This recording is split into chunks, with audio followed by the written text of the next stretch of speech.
fixed the mic problem to wear the headphones now, so I'm.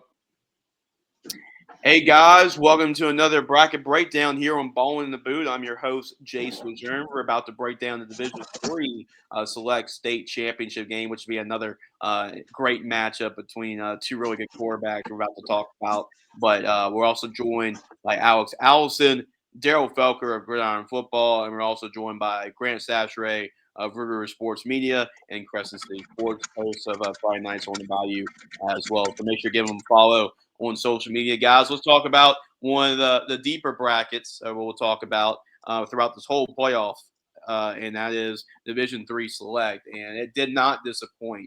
When we talk about the Dunham Tigers, the number one seed was able to go through a treacherous top half of the bracket with the likes of Jules Sumner, Amy, Bunky, including the Bunky Panthers. They had a great season this year. But the Dunham Tigers are just too much offense, too much Elijah Haven. I believe he scored 7 touchdowns in the football game against Bunky. He showed why he's the number one quarterback in the class of 2027. And we've seen this defense really carry a lot of the team for the regular season. But it's been Elijah Haven's show in the playoffs. He stepped up when his team has needed to step up. And now Dunham will have advanced to play in the Superdome for the second time in 3 years, and they'll get their chance as the number one seed. They'll take on, which was one of the most shocking results from the semifinals. That was the most. Catholic New Iberia. It was really the shocking result. Catholic New Iberia with the huge upset over Calvary Baptist, the defending state champions, 33-31. I talked about special teams playing a role. This definitely, the Central game played a role, obviously. So did this game. Catholic New Iberia was down 31-30 after missing the 2-point conversion with under a minute left to go. They recovered the onside kick, marched down the field, and kicked the game-winning field goal to defeat Calvary Baptist in thrilling fashion to go to the Superdome, 33-31. And now this Catholic New Iberia team, led by quarterback Luke Landry, one of the best senior quarterbacks in the state, and this explosive offense, led by Coach Somo, who's Coach Somo's brother, at the Raging Cajuns head football coach. Now they'll take on the number one seed, the Dunham Tigers. Catholic New Iberia, Dunham. Man, this is going to be a heck of a matchup in the state championship game as well. This bracket is pretty wide open. We talked about it. A lot of people thought Calvary Baptist will be in the state championship game, but Catholic New Iberia had something to say about that, obviously, with 2 double wins over Newman and then Calvary Baptist. Grant, we want to let you talk about this one first. Dunham, I know you had Dunham in the state championship game. I know they've proven you wrong, so maybe some motivation there. But Dunham able to get there as number one seed. Can they finish the deal against a team that's been the giant killers so far in Catholic New Iberia? First of all, number one. I don't think Dunham really cares about what I gotta say because they gotta go on the field and execute. That's number one. They're a very good team, but like this is a very tough bracket.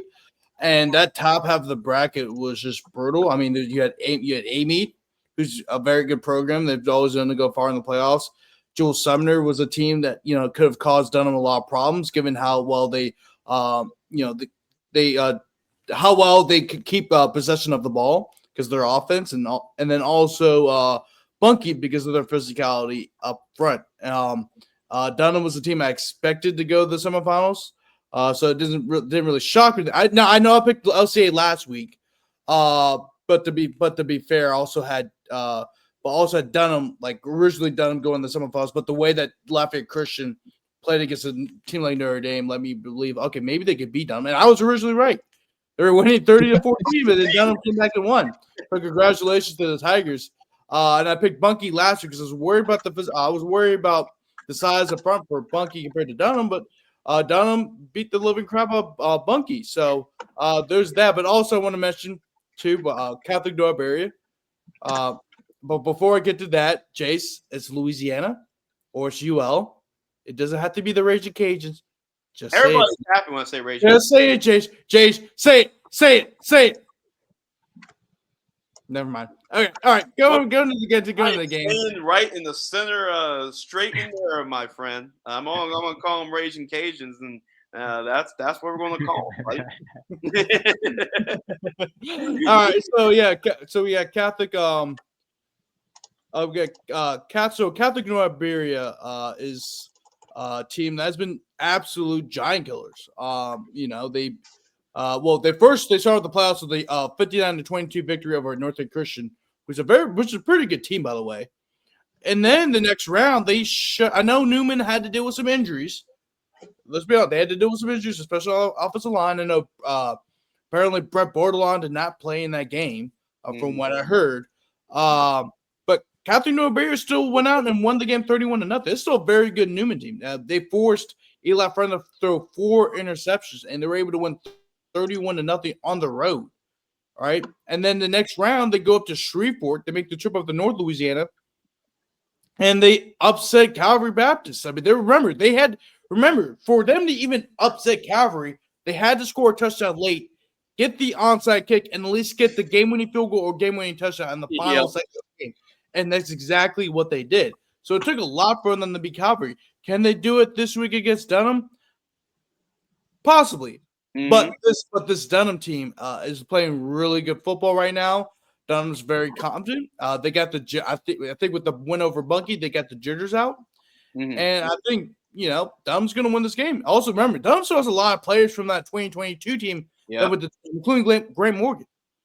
Yeah, right. So, so I think now this team is going to win the championship. And I think Coach Neil Weiner is about to join his dad of becoming, besides Red and David Franklin, I think if Neil Weiner wins the state championship, I think they will be the only other coach father son to win the state championship.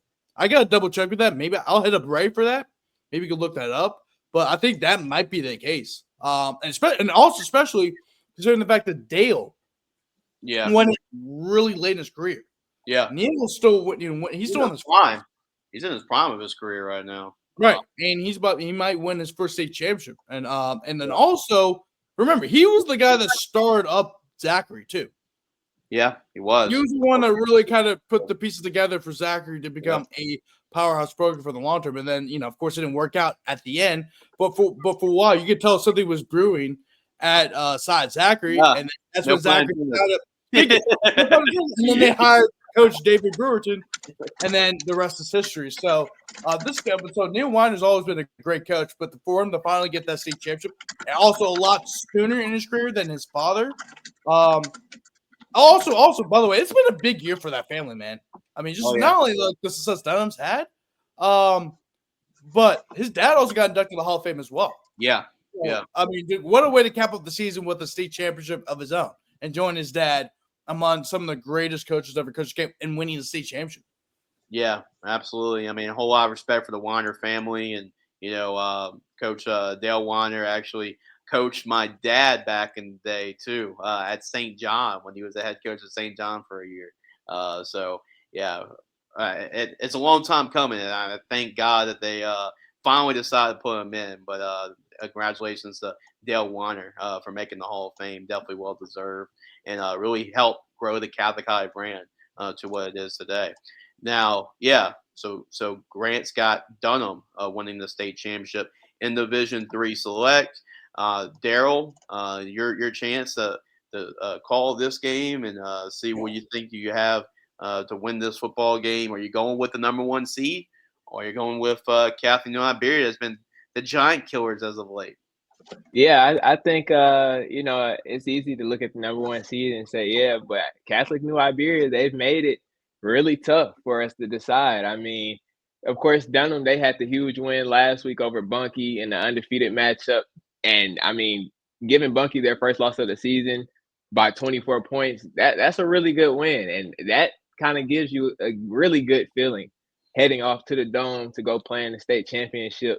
Still undefeated on the season. They're probably feeling like, they can beat anyone right now. But you go down to the bottom and you have a team that has beat some of the top teams coming out of this side of the bracket. I mean, You put up 59 points in your first matchup.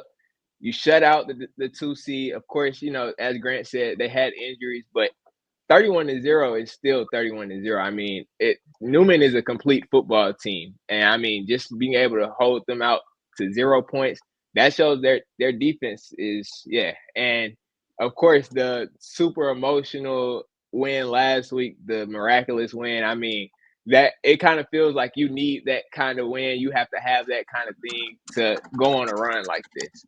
And I mean, big ups to them because I actually haven't heard much about Catholic New Iberia this season. So I'm really happy that this is going to be one of the games that I'll get to see because I think that they really bring something new to the table. I think Dunham probably was heading in thinking they were going to face off against Calvary Baptist in the state championship. And Catholic New Iberia, they said, we're here. So you're going to have to deal with us instead. And as we said, they ran through the 2 and the 3 seed. I'm going to roll with Dunham to win the whole thing. But as I said, I think this is going to be a really, really good game and a chance for Catholic New Iberia to kind of show the whole state that we might have been sleeping on them throughout the season.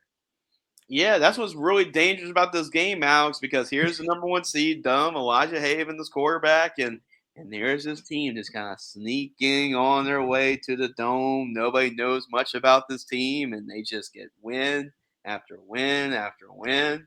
So they were able to beat Newman. They're able to beat Calvary Baptist. Can they do the same thing again to Dunham? I talked about this bracket as being one of my favorites going into it because I thought it was one of the widest open, and that's kind of what we've seen in the bracket so far. That we got 2 teams that not necessarily everybody was predicting to make it to the dome, both in the dome, right? I mean, Dunham, there were a lot of really, really, a lot of people saw them losing the semifinals, either to Bunkie or Amite or Jules Sumner. And for Catholic New Iberia, this team really did come out of nowhere, I think, in a lot of ways. Not that they weren't a good football team. I think most people lumped them in as one of the good football teams in the bracket, but just that trying to beat Newman and Calvary Baptist back-to-back seemed like a monumental task. Yeah. And now they've done it. And now they're in the dome. And congratulations to them. I'm going to take Bunkie here, though. I'm going to take Dunham here, though. I just had to slip the tongue. I'm going to take Dunham here, though. For sort of similar reasons, thinking back to, and I don't think Dunham has the roster advantage that Ruston does, but it sort of reminds me of the Ruston Central game in a way that I think Dunham probably would prefer to play Catholic New Iberia than Calvary. That especially the way the game went, it happened. It's not like a fluke necessarily. It happened. Catholic New Iberia deserved to win the game, but usually that probably isn't how that game ends. And for most of the game, Catholic New Iberia was in the game the entire time, but for most of the game, Calvary Baptist, ends up with a 2-possession lead late, and usually that'll lead to a win. And Calvary Baptist is a very scary team, a team that I think most of us probably would have picked to beat Dunham had that been the matchup. Catholic New Iberia is a great team. Hats off to them. This has been a very impressive run. Beating Calvary Baptist and Newman, no matter what the circumstances are, is never easy. But I think this matchup's a little bit better for Dunham than the Calvary matchup would have been. And I'll go ahead and take Dunham to win the game. I agree with that, Alex. And I tell you what, kudos to Catholic New Iberia for proving me wrong, because after calling that Episcopal Calvary Baptist game, especially from the week before when they seem like they were unstoppable and they can do whatever they really want against good Episcopal team, I for sure thought that there was not going to be a team that was going to be able to beat these guys. And for Catholic New Iberia to do that, go on the road especially, and find a way, no matter how you got it done. I know it's a crazy way to win the game and recover an onside kick and kick the field goal to win as time's winding down. But to do that, that's really tough to do. And really kudos goes to Coach Somo and Luke Landry, the quarterback's a really good quarterback. We don't talk about him enough, but he deserves to be mentioned as one of the best quarterbacks in the state of Louisiana. A southpaw. So I got to leave my southpaw, right? Never mind. I'm taking Catholic New Iberia. Changing your pick, right? Good. Us lefties have to stay together. I know they're not going to be intimidated by Dunham because, I mean, No. if you're able to beat Newman like you did and beat Calvary on the road, you're for sure not going to be intimidated by Dunham.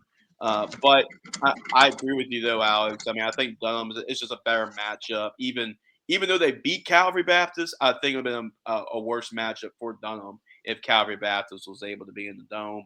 But since they got Catholic New Iberia, I'm gonna lean with Dunham. I know all the Catholic New Iberia fans your turn now. A chance to say, hey, we're gonna prove y'all wrong, and y'all very well could. And that's what got me in the predicament here because the way Catholic New Iberia has been playing football, man, like I don't know if I want to go against them right now with the teams that they played on the way to the Superdome. So, but Dunham, you have the best player on the field, and one thing here is too in the playoffs. You know how it's wet, and the conditions are bad a lot of times, and sometimes that can take your quarterback out. All straight ahead for Elijah Haven because you don't have to deal with all that in the Superdome. So yeah, might get your best version of Elijah Haven in this football game with it being indoors. So with that being said, I'm going to go with the Dunham Tigers. The state championship. Jace, I do want to say one thing. I do think that if Catholic New Iberia is able to pull off this game, I do think that they'll be one of the most impressive state champions from this year. We're having to run through the 1, 2, and 3 seed in this bracket on their way. Oh yeah, that would be a deserving. Yeah. I said even through multiple Episcopal broadcasts in the playoffs, I've always said whoever wins Division III Select deserves a state championship trophy. You can say it's dwindled down with there's 8 of them and you have to private and public, but this has always been one of those brackets. You deserve it. You deserve a state championship trophy. Get out with the win. It's true for both teams, by the way, because Dunham's path wasn't easy either. Dunham's had to run through some really, really good football teams themselves. This bracket has been awesome. It has given us some really, really fun games, some of the best games in the playoffs this season, and wouldn't be shocked if we got one more, and Daryl's going to get a chance to see that. Yeah, Daryl will be there. I'll be there as well. I'll be Dunham and Catholic New Iberia. This will be the second game, Daryl, that you'll see that day at 3:30 p.m. Remember, it's a 3-3-2 format this year, which is different than it's been in the past. So we'll get to see that. Dunham, Catholic New Iberia, with those 2 quarterbacks play, because Luke Landry's a good quarterback as well, and Elijah Haven. I expect a lot of points in this football game. I expect it to be an exciting football game to watch. So go check that out. Guys, go to our website, gridironfootballusa.com, and subscribe to our YouTube channel for all of our bracket breakdowns here on Ballin in the Booth.